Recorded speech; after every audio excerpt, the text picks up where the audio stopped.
Hi అండి, నమస్తే, welcome to my channel. ఈ సమ్మర్ వచ్చేస్తుంది కదండి. ఇప్పుడు మామిడికాయల సీజన్. మామిడికాయలతో సింపుల్గా ఎవరైనా అప్పటికప్పుడు ఈజీగా పికిల్ ఎలా ప్రిపేర్ చేసుకోవచ్చో చూద్దామండి. ఈ వీడియో కంప్లీట్గా చూడండి. మీకు నచ్చినట్టయితే please subscribe my channel and ఒక లైక్ కూడా ఇవ్వండి.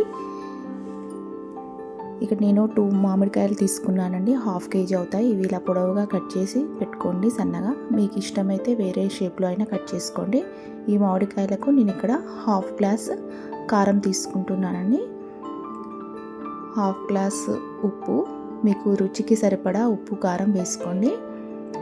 ఇక్కడ 3 స్పూన్స్ ఆవాలు తీసుకొని బాగా వేయించుకొని ఇలా పొడి చేసుకున్నానండి. అది దీంట్లో వేసుకోండి. ఇప్పుడు ఇదంతా బాగా కలుపుకోండి. ఇది ఒకసారి అంతా ఇలా అన్ని ముక్కలు కలిసేటట్టు మిక్స్ చేసుకోండి.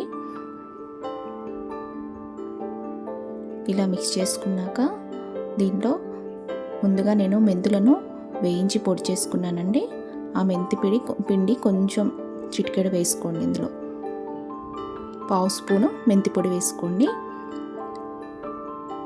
వేసుకొని పోపు చేసుకొని, పోపులో ఆవాలు, జీలకర్ర, ఎండుమిర్చి, కొంచెం వెల్లుల్లిపాయలు దంచి వేసుకొని ఇదంతా దీనిలో కలుపుకోండి. మీకు ఇష్టమైతే వెల్లుల్లిపాయ ఎక్కువ కూడా వేసుకోండి. ఎక్కువ ఉంటే చాలా టేస్టీగా ఉంటుంది. వేసుకొని ఇదంతా ఇలా బాగా కలుపుకొని 2 days వరకు అలా ఉంచండి. 2 days అయినాక మనకు ఇలా మామిడికాయ పికిల్ ప్రిపేర్ అవుతుందండి. ఇది రైస్లోకి అప్పటికప్పుడు కలుపుకొని తింటే చాలా బాగుంటుంది.